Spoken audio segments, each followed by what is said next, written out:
All right. Hello again, baseball fans. We're going back again to 1922 and continuing to follow the St. Louis Browns. So today it'll be the St. Louis Browns versus the Chicago White Sox. The Browns are 2-0 and the White Sox 0-2. So just got done watching Mike Silva do some 1986 ALCS and LCS. And congratulations to him for finishing a season-long replay, cards and dice, and a ton of different baseball simulations as well, digital baseball simulations. Good stuff. All right, for this powerful St. Louis Browns team, leading off in right field, Jack Tobin batting second. At third base, Frank Ellerby batting third. Great Hall of Fame first baseman George Sisler batting fourth in left field. Baseball's first 30 home run, 30 stolen base man, Ken Williams, batting fifth in center field. An excellent center fielder, Baby Doll Jacobson, batting sixth, and catching Hank Severide, batting seventh. At shortstop, Wally Gerber, batting eighth. At second base, Marty McManus, and pitching and batting ninth, Elam Van Glider. All right, for the Chicago White Sox, starting off at shortstop, Ernie Johnson batting second. At third base, Harvey McClellan batting third. At second base, Hall of Famer Eddie Collins batting fourth. In right field, Hall of Famer Harry Hooper batting fifth. In center field, Amos Strunk batting sixth. Left field, Bib Falk batting seventh. At first base, Earl Shealy batting eighth. Hall of Fame catcher Ray Schalk, and batting ninth and pitching Roy Wilkinson. We are on our way to Comiskey Park. So we have clear skies, 48 degrees, and a wind blowing out to center at 10 miles per hour. So a chilly day for baseball here in the Windy City, 1922. As the season progresses, we'll talk more about what was going on in baseball and in the wider world in 1922. But for tonight, let's just do a game. And again, congrats to Mike Silva for his great 1986 replays in the postseason now, and looking forward to that and all the other stuff that everybody's doing, whether you're a content creator or you do stuff online. Keep it rocking.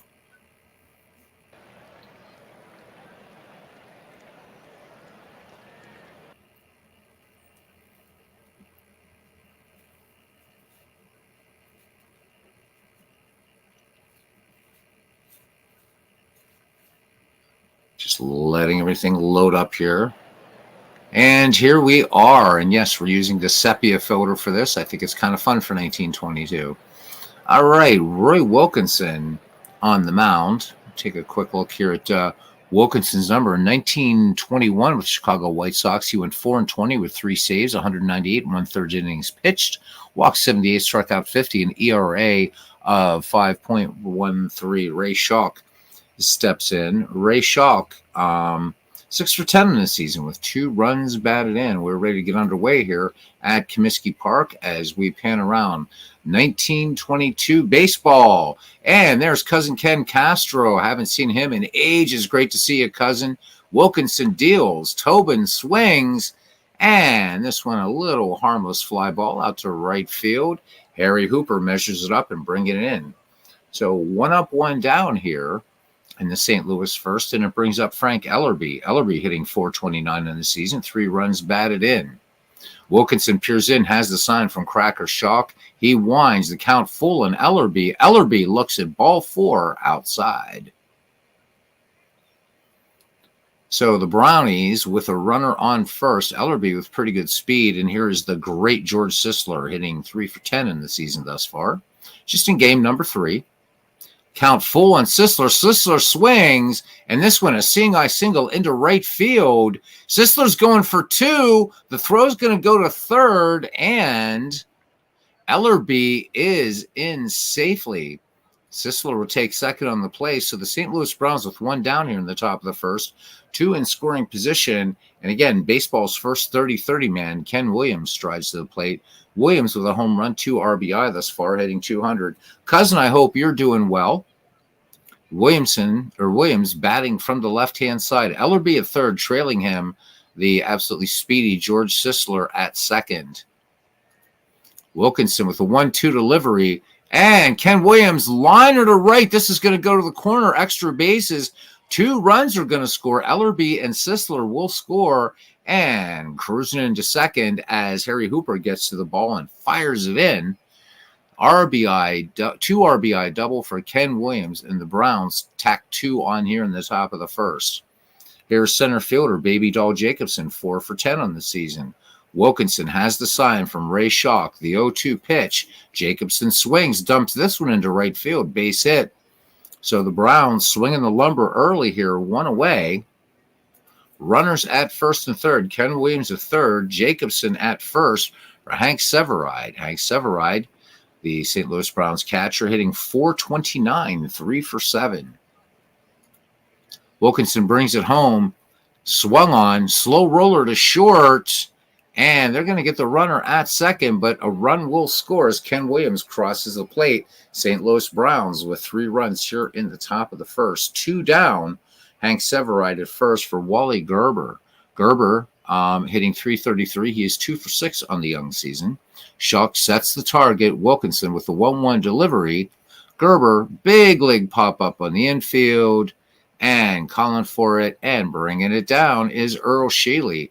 And that is the end of the top of the first. 3 runs on 3 hits and a walk. A runner left on, and the Browns tally 3 as the Chicago White Sox come to bat. Leading off here, the shortstop, Ernie Johnson. Johnson just 1 for 9. Bats from the left side.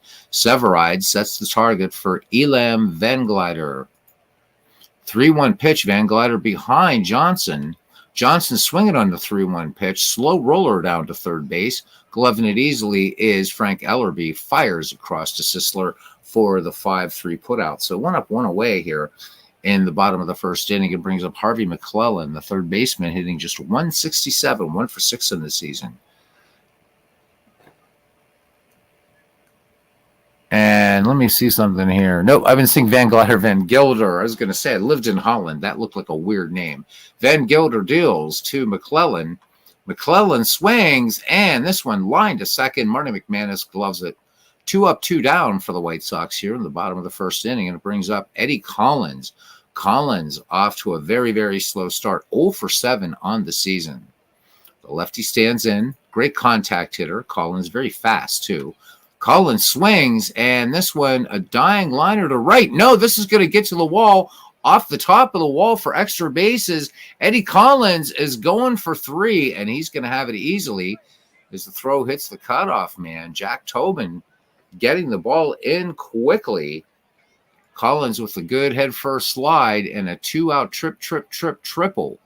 And a Hall of Famer at third and a Hall of Famer striding to the plate now for Harry Hooper. Hooper hitting 2 for 7 in the season, 286. 3-0 your score in the bottom of the first here at Comiskey Park in 1922. Playing as played lineups, Van Gilder deals the 0-1 pitch, and Hooper sends this one. Line drive, base hit, right field, and a run's going to score. So the White Sox get one back here in the bottom of the first. It's 3-1. Harry Hooper at first, decent speed, and here's Amos Strunk, Chicago center fielder with 2 RBIs, 3 for 7, hitting .429 on the young season. Then Gilder has the sign from Severide. Here's the pitch. Strunk cutting on the first pitch. Weak pop fly in the infield on the third base side. And Ellerby pulls it down for the out. Chicago White Sox pick up a run or 2. It's no errors. They strand 1. We go to the top of the second inning. Comiskey Park in Chicago and the south side. It's the St. Louis Browns 3, the Chicago White Sox 1. Let's have a quick check of the weather here once again. So we have clear skies. It's 48 degrees and the wind out to dead center at 10 miles per hour. And no other games going on right now in the out-of-town scoreboard. So Ken says more than a few unrecognizable names, easily your weakest era in 1920s. Interesting. So, yeah, so the next McGreevy League, when it happens, is going to include, as you remember, Ken, we went from 1880 to 1919. The next McGreevy is going to go, and this should make you happy, at least the first part of it, 1871. So we're going all the way back to the National Association, but we're going through to 1929. So that's going to be a while coming up. In the meantime, Bernie Strom and I are going to be putting together. We're going to pick 6 teams from 1893 to 1919, each 2 separate leagues in out of the park baseball, and then we'll meet up for a World Series at the end of it. So it should be a lot of fun, and then we'll get on with McGreevy. All right, you're down for 1871. I thought so. I thought you would. So going to get to see a lot of fun bringing these 1870s players, and 1871 through 1879. Trying to figure out a way to sneak in the 1869 Red Stockings. I finally found some stats for them, and I want to see how complete they are. And if so, we'll bring in the 69 Red Stockings. All right, 1920s baseball doesn't get a lot of love in the community. So, and I've always been interested in this superb 1922 St. Louis Browns team. So, wanted to do an actual season replay. I'm doing a couple offline. I'm doing 1934, and I think it's 1971, and I'm also doing 1949 in Baseball for Windows online occasionally. But hopefully there will be some. There have been some people coming in saying, "Hey, 1920s baseball, how cool is that?" All right, here's Marty McManus. He's hitting .571 in the young season. He's batted in 2. Roy Wilkinson was touched up for 3 in the top of the first. See if he'll settle down. He's walked a runner.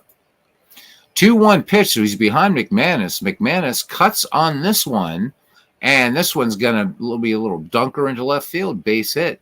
So Bib Falk will play it on the hop and get it in. McManus on board with decent speed, and here's the pitcher, Elam Van Gilder. Look for him to bunt McManus over. Wilkinson with a check of the runner. McManus, decent speed. The 1-1 pitch. Van Gilder swinging away. How about that? A little flare into right field. That's going to stay up long enough for Harry Hooper to come in and make the catch. Bats World Series should be on the docket shortly. Excellent. And Ken also saying that the Bats replay was helpful with him for 1920s, and I'm assuming probably maybe 1930s as well. But 1920s, that's that weird decade, right? Baseball, it wasn't like just in 1920, Ken, as you know. It wasn't like in 1920 everybody was just bombing home runs out of the park. There's still dead ball lingered, and actually its tactics for quite a while. But the 1920s definitely a transitional decade. Hope you're enjoying this sepia look to things. Oh, it was an all New York series it's going to be. So the Giants and Yankees, that's going to be a great series. That Giants team is absolutely as stacked as that Yankees team. So I'm rooting for the Giants. Definitely. All right. So McManus is on first here now for Jack Tobin. We're back at the top of the order for the St. Louis Browns. St. Louis Browns in 1922 finished 1 game behind the New York Yankees. Tobin 0 for 1 in the game. McManus, pretty good lead off of first. Wilkinson checks the runner. Here's the pitch. And this one is going to be just over second base and into right field. Base hit and going for 3. Going for 3 is Marty McManus, and he will be in there safely. So 1 down, runners at the corners for the St. Louis Browns, and brings up Frank Ellerby. Ellerby walked his last time up. He swings, grounder to second. They will not turn 2. A run will score. Marty McManus trots home with the 4th St. Louis Browns run. Dwayne having a blast with that as well. Yeah, that bat set is so cool. I had it all input, did some exhibition games with it, and then something got all borked, and it's like, oh well. Maybe at some point I'll put it in app of Baseball for Windows and have a little. That's a fantastic set, Ken. I'm so glad you bought that. All right, Frank Ellerby aboard with 2 down, and here is again one of my heroes, George Sisler. Been trying to convince, MV is part of the Fields of Dreams League. I was part of the first 2 seasons, decided to bow out for season 3. I wanted to get back to some other projects with the limited time I have, and trying to educate MV on the greatness of George Sisler. This guy, in the last game we did, we went over some of his stats. What a monster he was. All right, 1-for-1 in the game. Hey, Bart Ewing, haven't seen you in a while. Good to see you, man. It's been ages. He says it's a cool matchup. White Sox and Browns, 1922. This will be a 1922 largely St. Louis Browns replay, but we're going to be looking in on the Giants, Yankees, some of the other usual suspects. All right, the lefty Sisler digs in. Wilkinson ready to deal. 2 down, a runner on. Browns leading 4-1 in the top of the second. The count even on Sisler. Sisler swings, and I mean, it looks like he got his money's worth on this one. This one back. This one is deep, and this one is gone. And I hope MV catches this game as this is becoming a rout. George Sisler with a 2-run shot. This one 432 feet, and the Brownies leading the White Sox 6-1. My goodness gracious. Let's look at that George Sisler home run going the other way.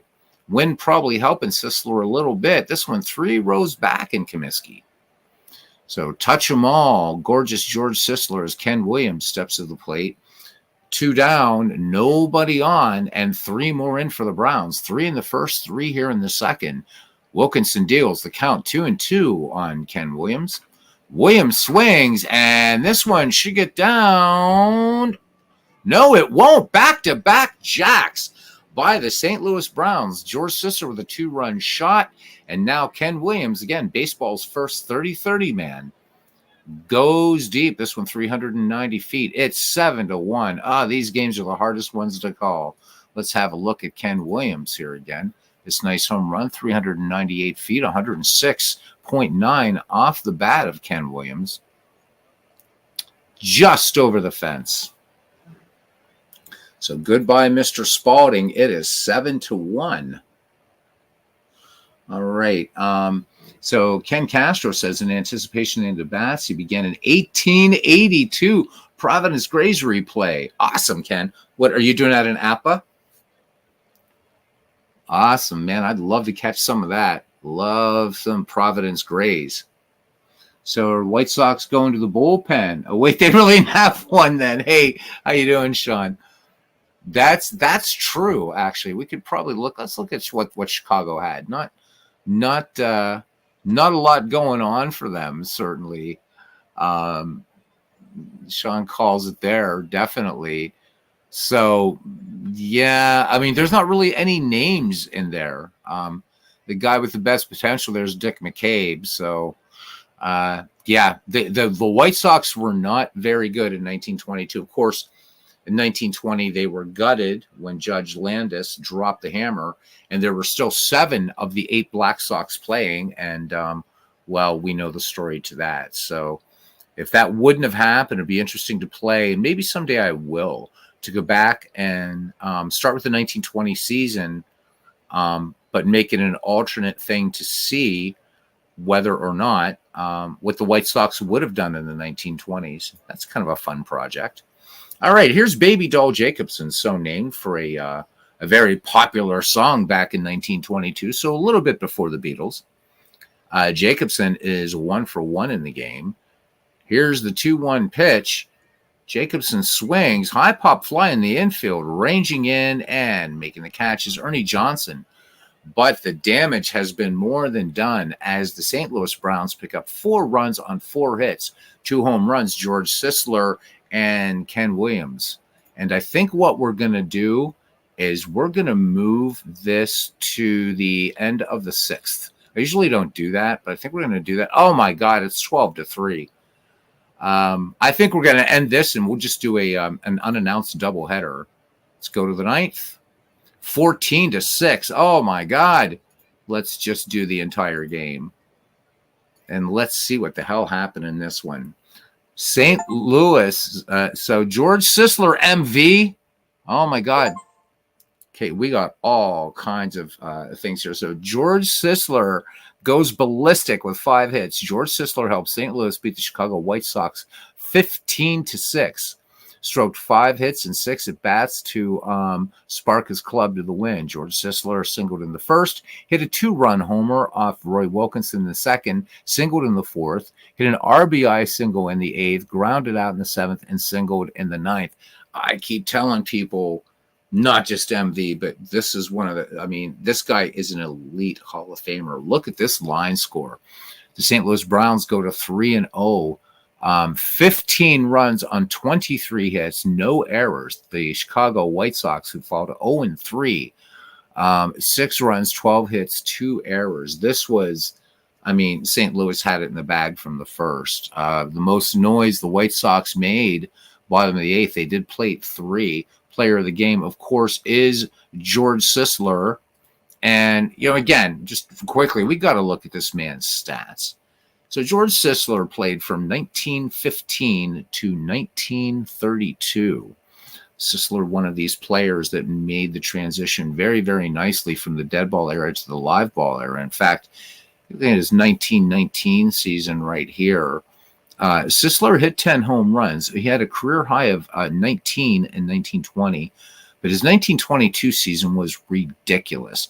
He hit 420 that year with 51 stolen bases, and managed 8 home runs. Just such a great player. Look at his expanding batting stats here. Really quickly, and I mean, it just tells the story.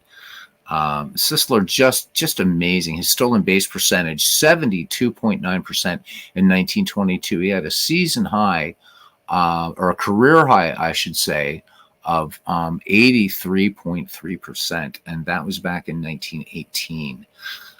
What a great player, George Sisler. And it just seems to be forgotten when people talk about Hall of Famers. So we are going to do, so look at this. We had In the Wheelhouse. Wow. Look at this. We had all hits, touched the plate, and a slugfest. So picked up some things here. So let's see what we have here. We have the Yankees and Senators. I mean, I guess if folks want to see a little Babe Ruth here, we could do that. Tigers, Indians. Again, early in the season, what would be a good game? How about, since Ken here, let's play the Boston Braves against the Philadelphia Phillies, and it's going to be Mule Watson starting for the Braves against Bill Hubble for the Philadelphia Phillies. So let's do a Phillies game. Why not? Phillies 2-1 in the year. The Braves 1-2. All right. So a little bit of fun. Hope you guys will hang out for a little bit. And if not, I do want to thank you for coming by. All right. We are going to one of the tiniest ballparks in Major League history, Baker Bowl in Philadelphia. 50 degrees, the wind blowing out to right at 9 miles per hour. So a little bit more comfortable than it was in the south side of Chicago. Let's look at the starting lineup for the Boston Braves. Leading off at center field will be Ray Powell, batting second at shortstop, Larry Koff. Batting third in right field, Billy Southworth, known much better as a manager than player, of course. Batting cleanup will be Walton Cruz. Sounds like a very modern baseball name, doesn't it? Batting fifth, we have Tony Buchel at third base. Batting sixth at first base, Walter Hulk. Batting seventh at second base, Hod Ford. Batting eighth, the catcher, Mickey O'Neill. And pitching and batting ninth, Mule Watson. So Mule Watson in 1921 for the Braves went 14-13 with 2 saves, 259 1/3 innings pitched. He walked 57, struck out 48, had an ERA of 3.85. Not too bad. For the hometown Philadelphia Phillies, leading off in left field would be Bevo LeBevreau, batting second. At third base, it's going to be Goldie Rapp, batting third. In right field, Kurt Walker. Batting fourth in center field, a name that you should know, Cy Williams. Batting fifth at first base, Roy Leslie. Batting sixth, another no-name, shortstop, Art Fletcher. Batting seventh, second baseman, Frank Parkinson. Batting eighth and catching, Butch Henline. And pitching and batting ninth, Bill Hubble.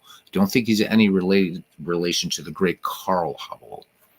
In 1921 for the Phillies, Bill Hubble went 9-16 with 2 saves, 220 1/3 innings worked. He walked 38 and struck out 43, an ERA of 4.33. We are on our way to the Baker Bowl in Philadelphia, Pennsylvania.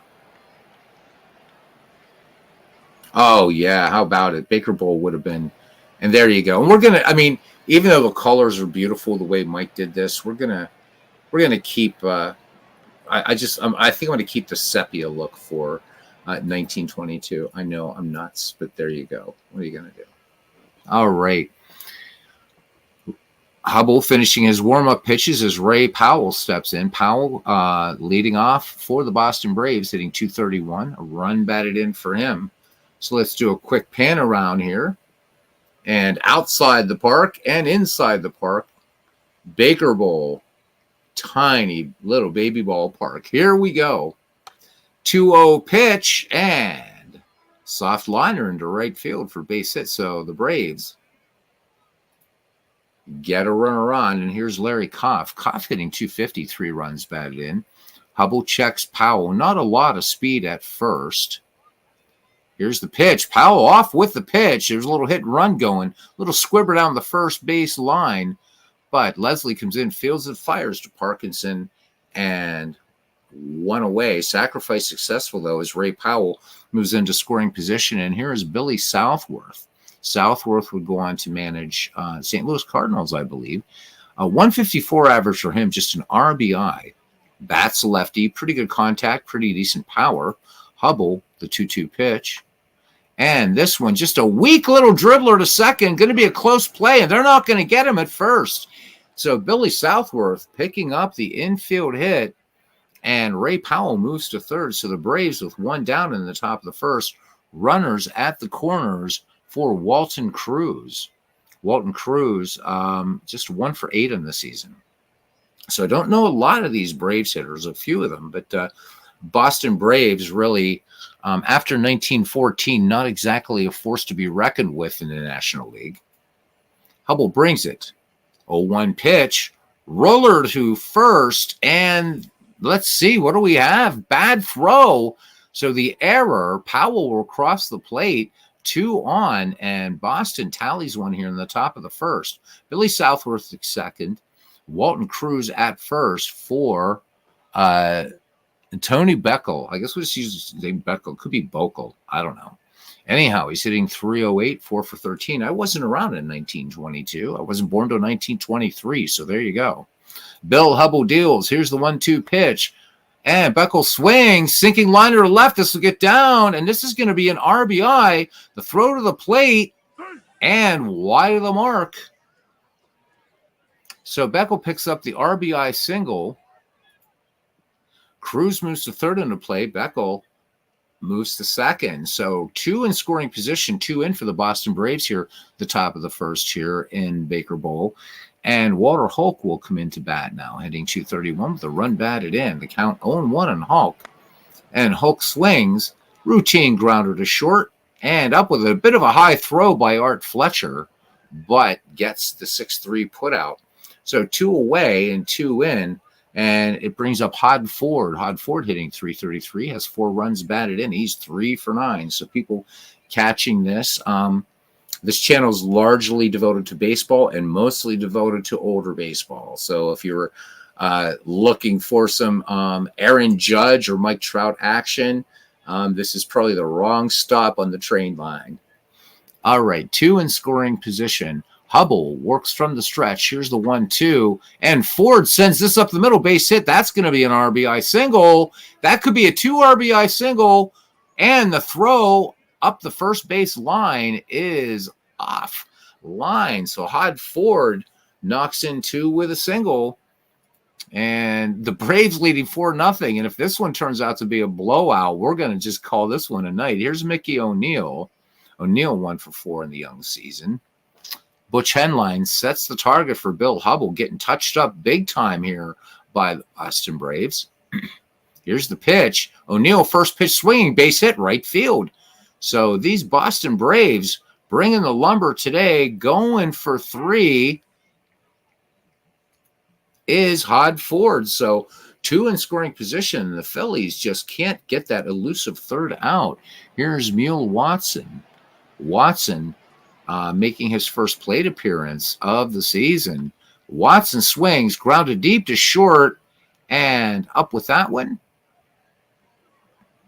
and thrown on to first. They get the 6-3 put out, but the Boston Braves tally 4. Here we go to the bottom of the first inning. The Boston Braves 4, the Philadelphia Phillies coming to bat, leading off left fielder Bevo Lebevreau, and he's hitting .417 with 1 run batted in. Mule Watson with a comfortable 4-run lead going into the bottom of the first. Here is the 0-2 pitch to Lebevreau, and he hits Lebevreau. So that's not what you want to do.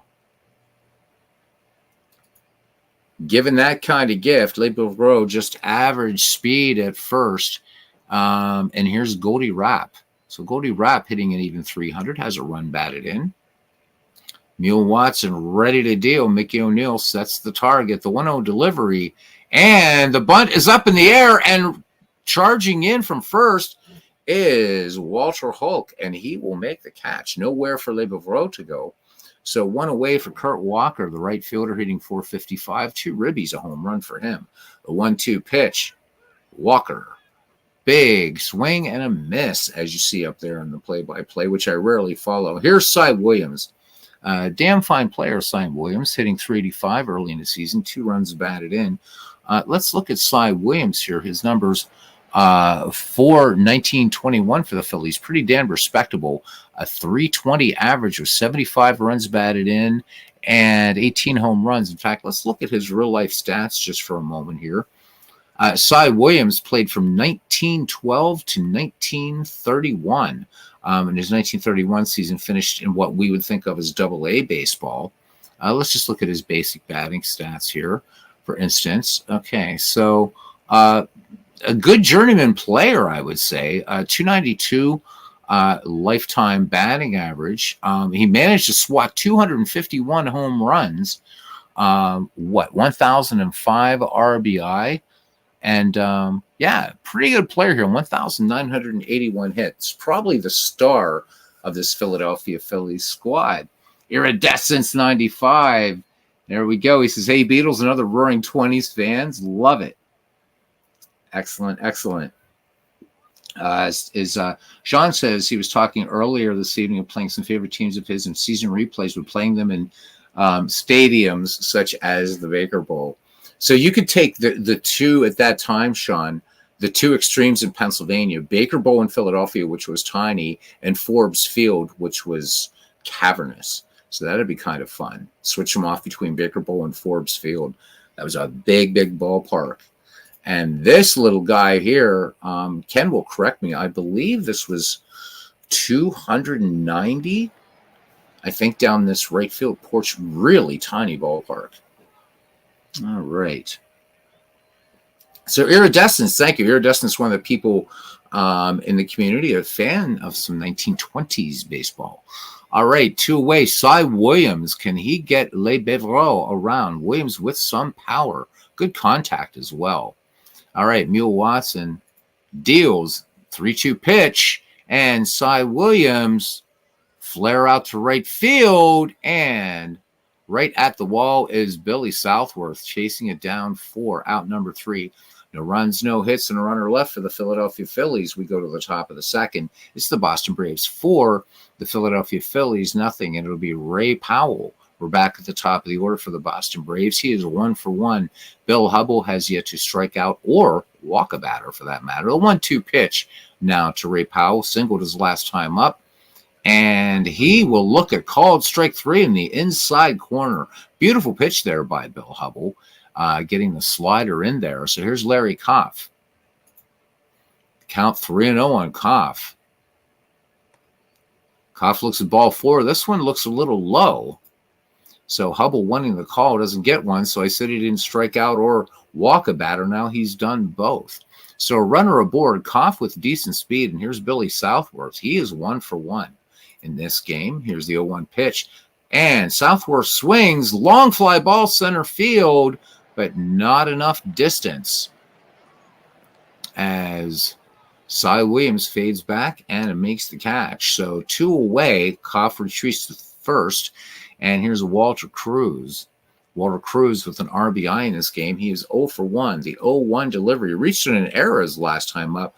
Routine bounding ball to second base. Parkinson fires onto first for the 4-3 putout. So for the Boston Braves, they pick up a walk, and that's it. We go to the bottom of the second. The Phillies looking at the short end of a 4-0 deficit. It'll be Roy Leslie due up here. Art Fletcher waits on deck. Leslie hitting an even .500 in the season. He's 5 for 10. Watson with the 1-2 delivery to Leslie. And the righty swings. This one scorched to left. This is going to get down for a base hit. And the Philadelphia Phillies pick up their first safety of the game. So Roy Leslie, no speed at first. And here's Art Fletcher. Fletcher hitting .250, has a run batted in. Leslie about 2 steps off first. Here's the wind and the pitch. And it's a hit batsman.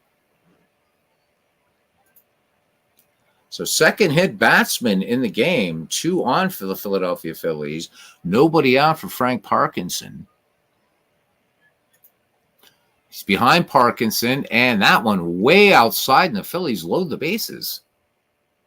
So a chance right now for the Philadelphia Phillies to make some noise. And Butch Henline rated here with pretty good power and pretty good contact. So let's see what he did in 1921, just really, really quickly. So no home runs, 8 runs batted in. So, but the scouting is moving forward. So we'll see if Butch here can deliver. This is his second season in the major leagues. Played his first, and again, what we would think of as AAA baseball. They didn't have those classifications back then.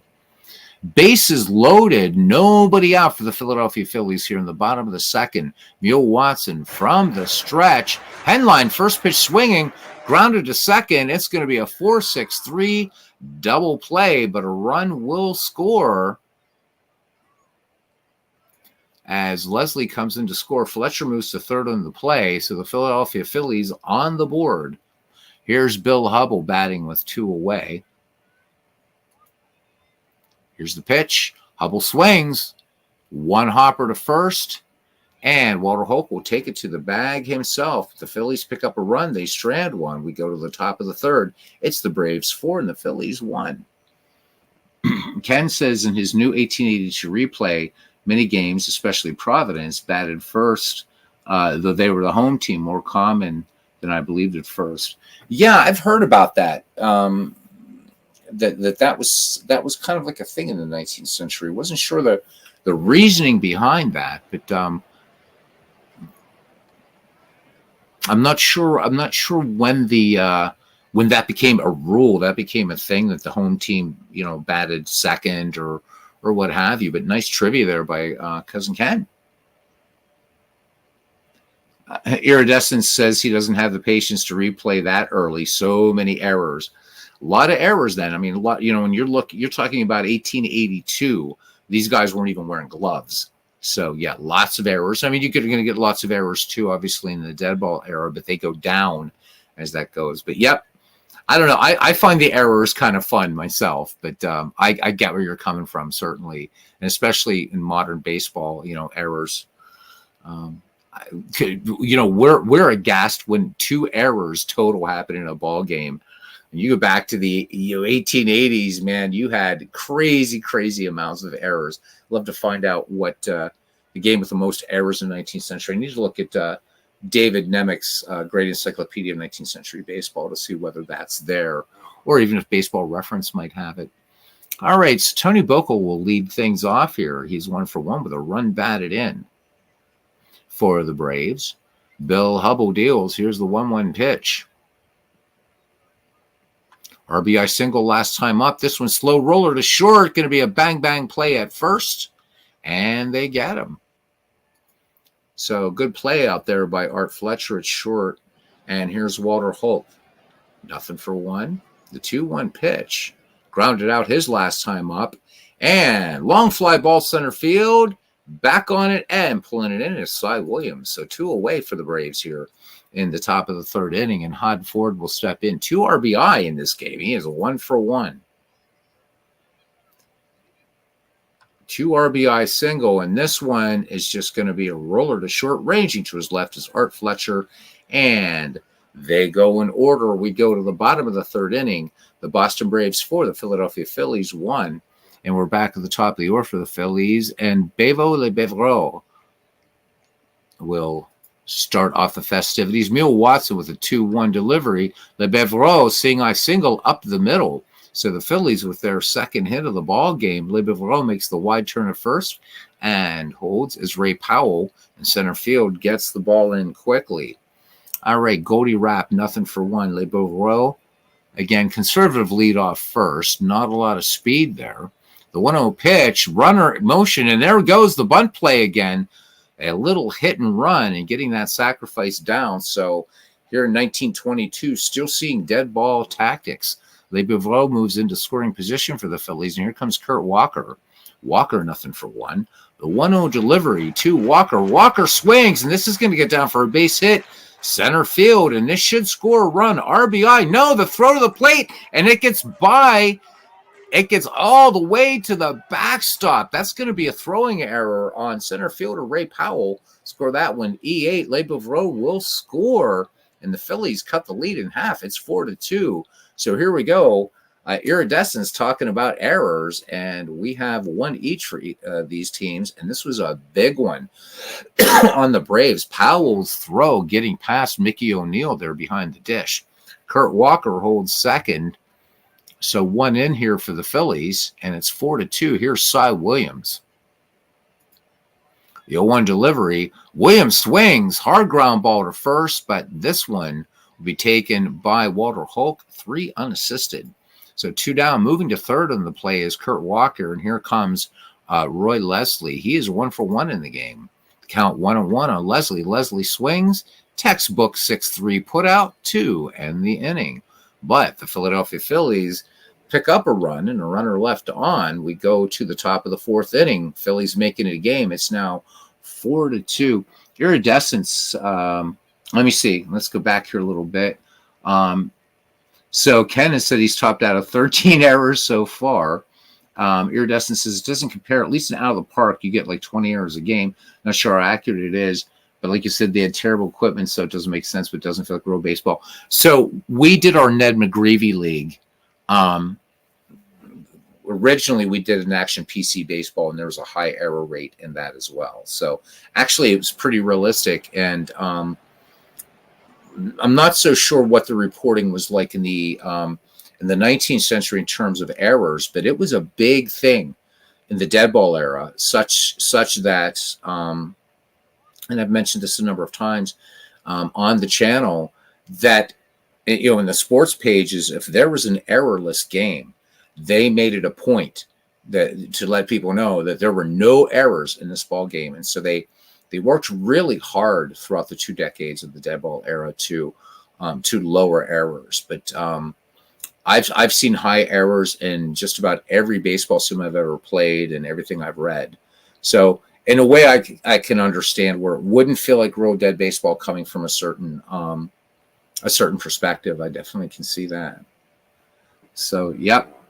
It as Ken Castro says, he's Iridescence says 1890s fun. If you like crazy offense, absolutely.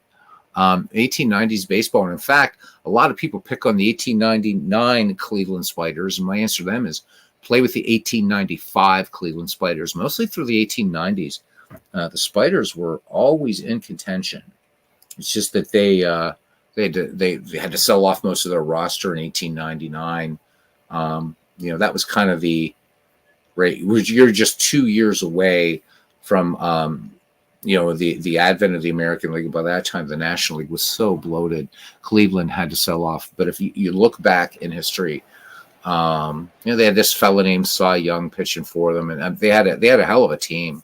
So if you're a Cleveland Spiders fan or just an 1890s team, and you want to get away from the Baltimore Orioles and the Boston Beaneaters, have some fun with the Cleveland Spiders. See if you can actually get them to the Temple Cup.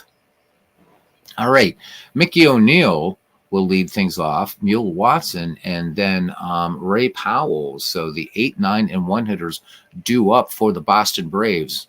Mickey O'Neill 1 for 1 in the game. Bill Hubble with a 1-0 delivery now. O'Neill swings in this 1-0 pitch, sinking liner out to center field, but Cy Williams, covering a lot of ground out there in the pasture, makes the catch. So Cy Williams, good arm, Good range out there in center field for Philadelphia. And here's Neil Watson, nothing for one. The 1-0 delivery now. And this one is going to get down for a base hit center field. So Neil Watson trying to help his own cause with a little line drive into center field. That will be the 6th hit for the Boston Braves. 1 down and back at the top of the order. Ray Powell would like to redeem himself from that costly error that gave Philadelphia a 2nd run back in the 3rd. Powell 1 for 2 in the game. Watson absolutely no speed at first. Here's the 1-2 delivery. And look at this. Powell swings, long fly ball out to left. This one off the top of the wall. Powell has indeed redeemed himself. Let's see if the run scores. Watson coming in. It's going to be an RBI triple. And the Braves adding a bit more insurance. And it's now 5-2 in favor of the Boston Braves. Here's Larry Koff now with a runner on 3rd and 1 down. Larry Koff. 3-1 pitch. And Huck Betts is in there now, pitching for Philadelphia. And there we go. So this one topped over at first. And so what do we have? Lee King in at first base and Huck Betts pitching. So we have a little bit of substitution action going on here for the Philadelphia Phillies. Checking Betts' action or numbers here really quickly. In 1921 for the Philadelphia Phillies, he went 3-7 with 4 saves, 100.2 innings pitched, walked 14, struck out 28, an ERA of 4.47. Certainly not a strong rotation here for these Phillies. Ray Powell 90 feet away with a potential 6th Boston run here in the top of the 4th and 2 down. Butch Henline sets the target. Huck Betts works from the stretch. He's behind now 3-1 to Southworth, and he's going to lose him. This fastball outside off the corner really wasn't that close. Runners at 1st and 3rd for Walton Cruz. Walton Cruz, nothing for 2 with an RBI. From the stretch in the 1-2 pitch, Cruz swings, grounder to 2nd, easily handled by Parkinson, who will fire to 1st for the final out. But the Boston Braves pick up another run. We go to the bottom of the 4th here in Baker Bowl in Philadelphia, Pennsylvania. The Boston Braves 5, the Philadelphia Phillies 2. Jamie joining us here at the Baker Bowl.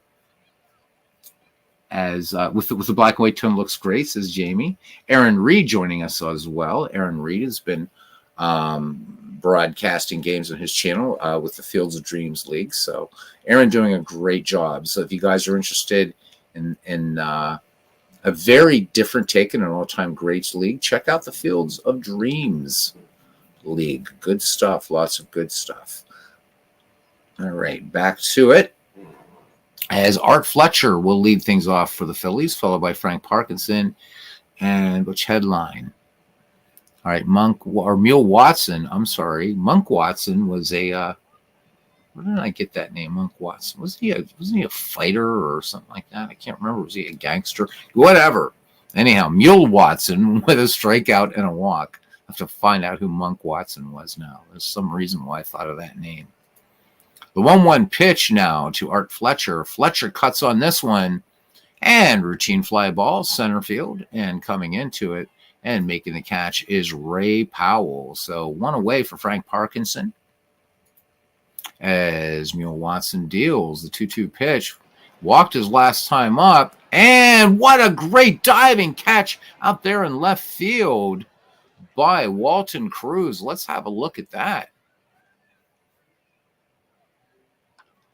Cruz covering a lot of ground, and he misses that ball, and it's trouble for the Braves.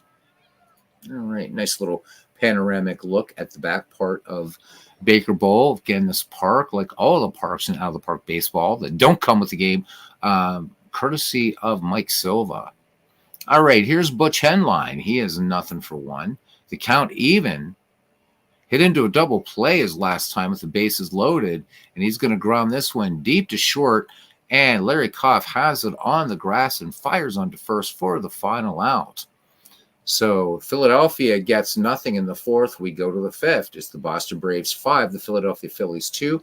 In the first game, of our doubleheader. The St. Louis Browns, who will be mainly the featured team in this project, absolutely destroyed the Chicago White Sox 15-6, and George Sisler went crazy. So MV, at least watch that first game and learn a bit about George Sisler and keep him on your team.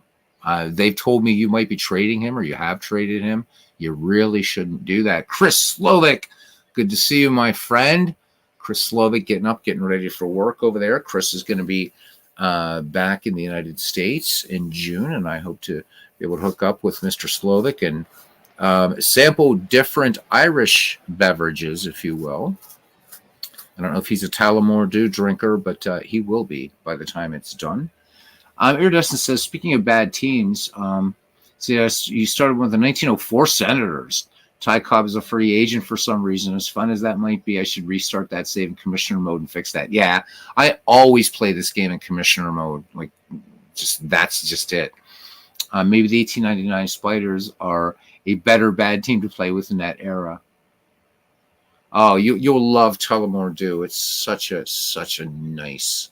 If heaven had a taste, it would be Tullamore Dew. They should take that logo and pay me money for it. All right, here's Tony Buckle to lead things off here in the top of the fifth for the Boston Braves. Walter Hulk and Hod Ford then also. So Huck Betts has worked 2/3 in relief, has so far walked a batter. Phillies down 5-2 here in the top of the fifth. The 2-0. And this one is going to be a little blooper into center field, base hit. So Boston with his 8th hit of the game, and Tony Buchel with pretty good speed there at first base. And not a bad hitter either. Looking at him in 1921, he had 10 home runs and 84 runs batted in. So good lead off first. Here's Walter Hulk, 0-for-2. Hulk cuts in the first pitch. Runner was in motion, so they stay out of the double play. Parkinson fields it, fires on to first, and Tony Buchel will move into scoring position for the Braves. One away now for Hod Ford. Hod Ford with 2 RBI in this game. He's 1-for-2. The 0-2 pitch. It was a 2 RBI single. This one routine grounder to third. Little hesitation over there by Rapp, but fires across the diamond for out number 2. So Goldie Rapp looks like he couldn't get it out of that little bit of glove there that they wore in 1922. Still some pretty small gloves. Here's Mickey O'Neill, 1-for-2. He's probably had a few Guinnesses in his time. The 1-1 pitch. Disclaimer, folks, I'm half Irish, so I can say those things. All right, 4-3 putout ends the inning. We go to the bottom of the fifth. Philadelphia trails Boston 5-2. And Lee King will be batting here, followed by Le Bouvreau and Goldie Rapp. Lee King came in as a defensive substitution, will stay in the game. 1-for-5 thus far with an RBI in the season. Mule Watson kicks and deals behind, 3-2, full count, I should say. Slow little dribbler out there to second base. Hod Ford loves it and tosses across to Walter Hulk for the 4-3 putout. 1 up, 1 down. We're back at the top of the order for Philadelphia and Le Bouvreau, who's 1-for-1.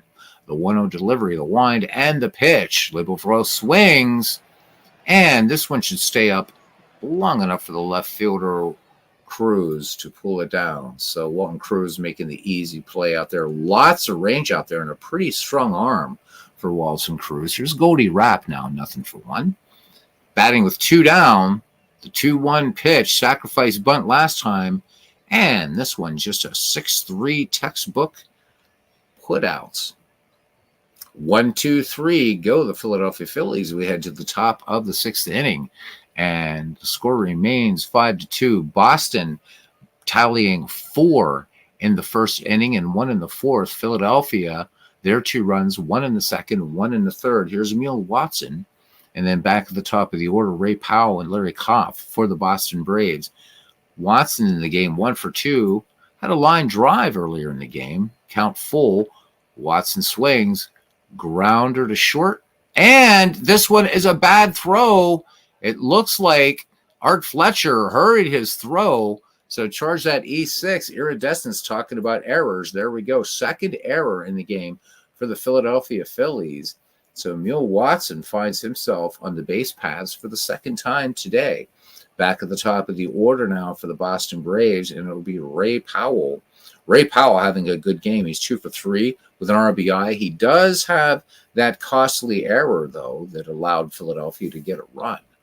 But Boston Braves holding on to this 5-2 lead. Here we go. The 1-2 pitch. High fly ball deep to center field, but Cy Williams makes the catch. Tiny ballpark here, so Emil Watson with no speed isn't going to run on the cannon out there by Cy Williams. So 1 away now for Larry Koff. Koff nothing for 1. The count full. Koff swings. Long fly ball left field, but Le Bouvreau makes the catch. So 2 away, Watson remains in scoring position at second for Billy Southworth, who's 1 for 2. The count even on Southworth, 2-2. The lefty swings, and Le Bouvreau measures it up and makes the putout. So the Braves strand 1 in scoring position. We go to the bottom of the 6th in a game that's just holding right now, 5-2, and it'll be Kurt Walker, Cy Williams, and let's do Kurt Walker 1 for 2. He has a run batted in. Chris says errors were a big part of the game back then, but remember the fields were disastrous. Yeah, that's another thing too, Chris. I mean, we see these nice ballparks done by Mike Silva, but yeah, I mean, didn't have great groundskeeping then. It was, and I mean, I will say this. I know Ken is not a fan of the movie 8 Men Out. One thing they got right, though, was the condition. You look at the field that they were playing on, and I mean, Chris, you absolutely nailed it. I said they not only played major league games there, but every single minor league, industrial leagues, also Negro leagues played there as well. Fields were minefields by August. Yep, and in July, many fields were just sand pits. That's why many fields had the walking lane between the mound and home plate. You know, I love that. I love that. The keystone, they call it. I love that. Or the keyhole. I love that. Look, I didn't know that's exactly why they had that, Chris. So thank you for that bit of trivia. I'm telling you, man, the people that come to this channel that are in this community, smartest baseball fans around. All right. Kurt Walker leading things off for the Philadelphia Phillies with his number 3, 4, 5 hitters, Walker, Williams, and Betts. Here's the pitch. And Walker swinging on the first pitch. High pop fly on the infield. And Larry Koff will make the catch. 1 down. Here's Cy Williams. Would love to see Cy Williams do something here. Nothing for 2. Early power hitter. 1-1 pitch to Williams. And he swings, and the park's going to hold this one. Fly ball out to right field and toward the Lifebuoy side. And making the catch is Billy Southworth. So 2 up, 2 down for Philadelphia here in the bottom of the 6th, and it brings up Huck Betts. The pitcher staying in there. 2-2 count. And let's make that a strike 3. So Philadelphia, good morning, good afternoon, good night. We go to the top of the 7th inning. And it is still Boston 5 and Philadelphia 2. And Walton Cruz, Tony Buchel, and Walter Hulk due up for the Boston Braves. Philadelphia came into this game 2-1. The Boston Braves at 1-2. All right, Butch Henline sets the target for Huck Betts, who's worked 2 2/3 now in relief for the Phillies. The 2-2 pitch to Walton Cruz tried to hold up. Man in Blue says he went around. So there's a first strikeout there for Huck Betts, and here comes Tony Buchel having an absolutely good day at the plate. 2 for 3 with a run batted in. Count 3-1 now. Buchel swings, and this one's going to be a slow roller to third. Nice play there by Goldie Rapp, taking it on the hop and fires on to Lee King for the 5-3 putout. So 2 up, 2 down here for the Braves in the top of the 7th inning, and Walter Hulk will have a go. He is hitless in 3 attempts. Count 2-1. Here's the pitch. And this should end the inning. And indeed it does. Call that a 6-3 putout. And that does it. It is 7th inning stretch time here at the Baker Bowl in the city of brotherly love. And the score is Boston 5 and Philadelphia 2. Chris Slovak continues to say players today would have just as many errors and they would have as many infield hits because you have to react instead of predict where the ball goes. So the players would be very cautious in fielding. Right. And then you add in those small gloves. And yeah, it was I think probably the best way to think about those old the field conditions, Chris, of these old baseball parks would be to, I mean, it's a sad comparison, but one thing you kind of see in the inner cities is kind of abandoned baseball parks, and certainly the field conditions were probably maybe marginally better in April, and that would be about it. But yeah, superb talking about these old fields. And yeah, the error rate, so many reasons. I don't know. I find them fun. They shake things up. All right, here's Art Fletcher. So we talked about Art Fletcher's sort of should be a no name. And Art Fletcher, long career with the New York Giants. There you can see his numbers up here. So not really much of a hitter or anything, but a good steady ball player. Finished with a career 277 average, not too bad. Stole 159 bases, 675 RBI. Played from 1908. Took 1921 off and finished in 1922. Played, saw 110 games with the Phillies. All right, so there we go. Little story about Art Fletcher. Fletcher, nothing for one in this game. Mule Watson threw 6, has walked 1 and struck out 2. Scattered 3 hits. Philadelphia managing their tallies way back in the second and third innings. 2 balls, 1 strike to Art Fletcher. Fletcher swings. This one is high, drilled deep to left, and you can kiss it goodbye. Art Fletcher going yard for the Philadelphia Phillies. That one 407 feet, and the Phillies draw closer. It is 5-3. Touch 'em all, Art Fletcher. Remember in his greater days with the New York Giants. Let's have another look at that one from Fletcher. This one 107.5 miles per hour off the bat, 407-foot sojourn. I would say that ball had a passport.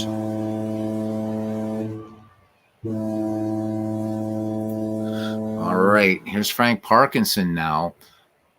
Philadelphia faithful have not had much to cheer about. Butch Henline waits on deck. Base is empty, nobody out. Philadelphia trying to make some noise here in the home half of the 7th as Monk Watson deals the count full on Frank Parkinson. Parkinson is going to let that one sail by low for ball 4. And the tying run comes to the plate in Butch Henline. Henline nothing for 2. Let's see what he did last year. Much a home run threatened? Not at all. 8 runs batted in, though. Parkinson, good speed, so he'll run if he gets the chance. We'll see what kind of move, if any, Watson has to first. Checks the runner, looks home, has the sign.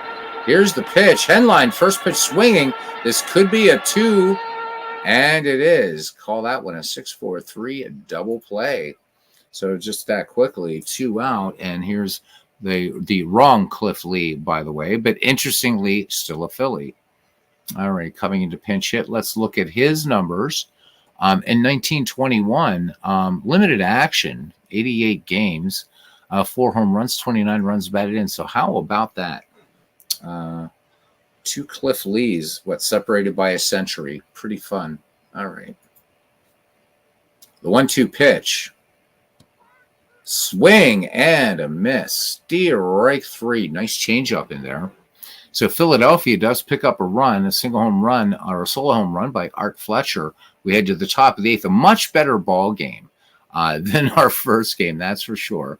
Boston 5, Philadelphia 3. Hod Ford will lead things off here. Ford, 1 for 3, 2 runs batted in. Huck Betts, through 3 2/3 in relief, has walked 1 and struck out 1. The 0-1 pitch. And Ford, slow roller to short. And grabbing it is Art Fletcher. Hod Ford will be out number 1. Score that one 6-3 if indeed you're scoring at home. And here's Mickey O'Neill. 1 for 3. O'Neill cuts in the first pitch. And routine grounder to second base. Frank Parkinson will fire on to Cliff Lee at first. And unlike Action PC Baseball, I can't change player pictures, so I will have to remember to change that at some point. All right, Mule Watson now batting with 2 away. Mule Watson with a 2-run lead here in the top of the 8th. 1-1 pitch. And Watson swings on this one out toward the Lifebuoy sign in right field. And Walker makes the catch for the final out of the inning. We go to the bottom of the 8th. Boston leads Philadelphia 5-3. And Bevo Lebevreux to lead things off. We're back at the top of the order for Philadelphia. 1 for 2 for Lebevreux. Or is that Lebevreux? Lebevreux. There we go. Got it right. A 1-2 pitch to Lebevreux. And swung on. Dribbler to third. And nice play there by Tony Buckle. Getting to that ball and firing across to Walter Hulk. And we will see Russ Wrightstone now. Pinch hitter. So just 1 for 2 in the early season. Decent contact, decent power. The count 2 balls, 2 strikes on Wrightstone. And this one line right to first, and Walter Hulk pulls this one down out of the air. So 2 away for the Phillies for Kurt Walker, RBI in this game. Here's the pitch. Walker hit by the pitch. So there we go. Another hit batsman in this game. And all 3 of them committed by Mule Watson. So a penchant certainly for hitting runners. How about it? Here is Cy Williams. This is the guy that's just waiting for him to do something. Swing of the bat. He has the power to do it. Again, Cy Williams in 1921 for the Phillies had 18 round trippers, 75 runs batted in. The 0-2 pitch to Williams. Swung on. To Hopper to short, and they will go to second for the final out. We go to the 9th. Boston holding on to a 5-3 lead. Thank you, Windows Defender, for that. All right. Back at the top of the order for the former Bean Eaters. It'll be Powell, Koff, and Southworth. So Boston looking for win number 2. Huck Betts deals the 1-1 pitch. Powell swings. And this one hard hit to center field. Cy Williams back on this ball. And he makes a great catch and hits the wall, Bump Bailey style, but survives it. All right, 1 away. Here's Larry Koff now. Nothing for 1 or nothing for 2. Count full. And routine grounder to third. Wrightstone has it and fires on to Cliff Lee. 2 up, 2 down for Billy Southworth. 1 for 3. Count full on Southworth. Southworth's going to dump this one into left field. Base hit. So Boston trying to put a little bit more distance between them and the Philadelphia Phillies. Walton Cruz with an RBI, 0 for 4 otherwise. Here's the pitch. The runner on the way. The throw down to second. And he is safe. So Billy Southworth stealing with 2 outs here in the 9th. And he's got some speed. Let's see what Cruz can do here. Cruz, as I said already, with an RBI in this game. 0 for 4. The 2-1 pitch. Cruz swings, and this is going to be a little base hit into left field. And coming around to score, this could just put the seal on it right there, as Billy Southworth will come in to score run number 6 for the Boston Braves. 6-3 now. 2 away. Walton Cruz with good speed at first, and that brings up Tony Buckle. 2 for 4 with a run batted in. The 1-2 pitch. He swings, roller to third, and they're going to go to second for out number 3. But Boston adds some insurance. We go to the bottom of the 9th inning. The Boston Braves 6 and the Philadelphia Phillies 3. Thank you for tuning in for some 1922 baseball. Sorry about the big blowout. Game 1, Browns and White Sox, 15-6 drubbing. All right, we have a pinch hitter now, John Peters. So looking a little 19th century here. Let's see. So John Peters, really not a long career. Well, no, not too bad. 1913 to 1931. I was looking at the wrong stats, but as you can see here, a lot of his career. This guy was a minor leaguer. As a matter of fact, only 4 seasons in the big show, and never a full season for him. So don't know a lot about John Big Pete Peters, but there he is, looking rather dapper. All right. Below average contact hitters, it'll be Peters, Fletcher, and Parkinson due up for the Phillies. The 2-0 pitch now coming into Big Pete. And base hit into right field. So here we go. Hit number 5 for the Philadelphia Phillies. So they have half as many as the Boston Braves. Peters no speed at first for Art Fletcher. Art Fletcher had that solo shot. Last time up, he is 1 for 2. Here is the pitch. Not a home run this time. Rather, it's going to be 4-6-3 double play. And the Philadelphia Phillies down to their last out. And it'll be Fred Parkinson. Nothing for 1. The count 1-0. Here's the pitch. And this should end it. Slow roller to short. And that's your ball game. All right. Not a lot to talk about in this one. Braves upend the Phillies 6-3. Mule Watson pitched a strong game against the Phillies at the Baker Bowl, leading the Braves to a 6-3 victory. Watson, who's 1-0 in the season, the winner in 9 innings, he gave up 5 hits while striking out 3, walking 2, and allowing 3 runs. Loss puts Philadelphia 2-2. Both teams now at 2-2. Let's go ahead and leave the game. Have a quick look at the standings in this very, very early season.